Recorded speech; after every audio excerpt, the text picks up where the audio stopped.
So unahin natin yung kanyang exhaust. Tingnan natin kung merong singaw.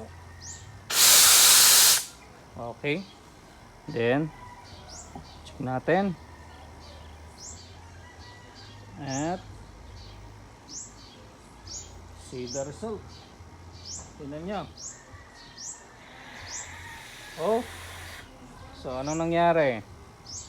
Wala ba? Ulit. Ayan o. Yun. So yung intake, singaw. Tapos dito naman sa exhaust, medyo maganda yung pagkasunog ha. Medyo brown. Pero tingnan natin.